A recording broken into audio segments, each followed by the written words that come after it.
Pernah nggak sih kalian merinding dengerin puluhan ribu orang nyanyiin satu lagu bareng-bareng? Rasanya itu, wah luar biasa. Nah hari ini kita mau bongkar cerita di balik salah satu lagu paling legendaris di dunia, You'll Never Walk Alone. Soalnya lagu ini tuh bukan sekedar lagu biasa, ini udah jadi fenomena. Bayangin aja, kayak sebuah pelukan massal, janji setia yang ngikat satu komunitas jadi kuat banget.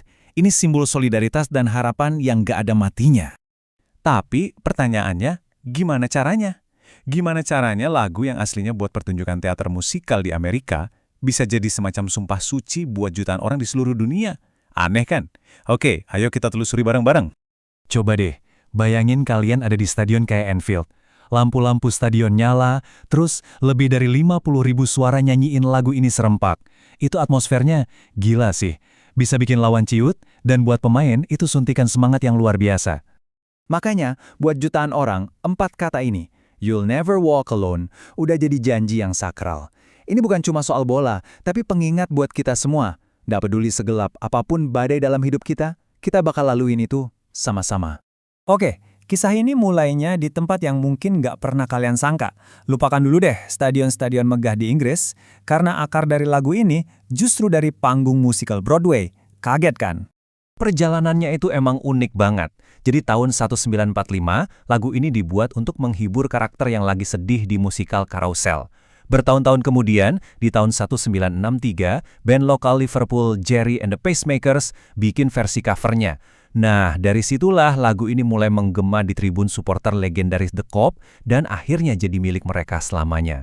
Dan disinilah momen kuncinya. Ada cerita kalau si penyanyi Gary Marsden ngasih langsung rekamannya ke manajer legendaris Liverpool Bill Shankly. Katanya, Shankly langsung jatuh cinta sama lirik dan pesannya. Nah, koneksi inilah yang bikin lagu ini makin meresap ke dalam DNA klub. Jadi, apa sih sebenarnya isi liriknya yang bikin lagu ini begitu punya kekuatan magis? Yuk, kita bedah filosofi harapan yang ada di setiap baitnya. Saat kau berjalan melewati badai, tegakkan kepalamu. Kalimat pertamanya aja udah kuat banget. Ini panggilan buat kita supaya berani. Hidup itu kan ya kayak sepak bola, penuh badai. Kekalahan, kegagalan, pesannya jelas. Jangan pernah nunduk. Tetap tegakkan kepala.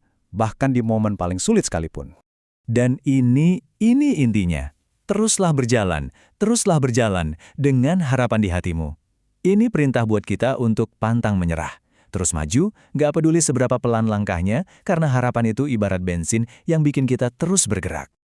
Sekarang kita masuk ke sebuah momen yang mengubah arti lagu ini selamanya. Sebuah momen yang sangat kelam, yang bikin lagu ini bukan lagi cuma lagu penyemangat, tapi jadi sesuatu yang jauh lebih dalam, jauh lebih sakral. 97. Angka ini bukan sekedar angka. Ini adalah jumlah nyawa fans Liverpool yang hilang dalam tragedi Hillsborough tahun 1989. Sebuah luka yang sangat-sangat mendalam bagi kota dan klub. Dan selama puluhan tahun keluarga korban berjuang mencari keadilan, lagu You'll Never Walk Alone ini jadi perekat mereka. Dinyanyikan di setiap acara peringatan, di setiap momen duka. Lagu ini jadi janji tulus bahwa seluruh komunitas akan selalu ada buat mereka. Jadi tragedi Hillsborough itu benar-benar mengubah maknanya. Lagu ini bukan lagi cuma soal sombong waktu menang, tapi jadi bukti kesetiaan yang absolut, justru di titik paling rendah, di saat paling menyakitkan. Tapi kekuatan lagu ini nggak berhenti di situ.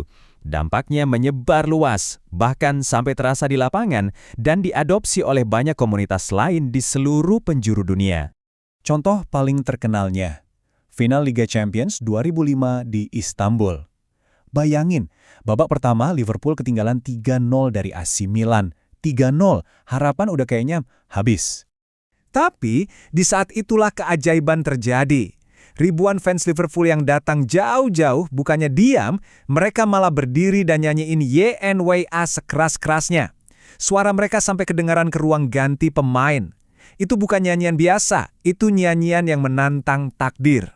Dan hasilnya, gila, salah satu comeback paling nggak masuk akal di sejarah sepak bola. Liverpool bisa menyamakan kedudukan jadi 3-3 dan akhirnya menang adu penalti. Ini jadi bukti nyata kekuatan motivasi dari lagu itu. Dan ternyata, pesan kuat ini menular. Kekuatannya itu melintasi batas negara dan klub. Dari Borussia Dortmund di Jerman, Celtic di Skotlandia, sampai klub-klub di Jepang dan bahkan Indonesia, banyak yang ikut mengadopsinya. Ini bukti kalau tema persatuan dan harapan itu ya bahasa universal. Jadi setelah semua ini, apa sih pelajaran yang bisa kita ambil? Sebenarnya ada 3 hal penting. 1. Solidaritas itu adalah kekuatan. Kita jauh lebih kuat kalau bersama. 2. Harapan itu kompas kita, penunjuk arah di saat gelap. Dan 3. Empati itu penting. Ingat kalau setiap orang punya badainya masing-masing. Dan pada akhirnya, lagu ini ngasih kita satu pertanyaan yang sangat personal. Coba deh renungkan. Dalam badai hidupmu sendiri, dalam tantangan-tantanganmu, siapa orang yang selalu ada di sampingmu dan memastikan kamu nggak akan pernah berjalan sendirian?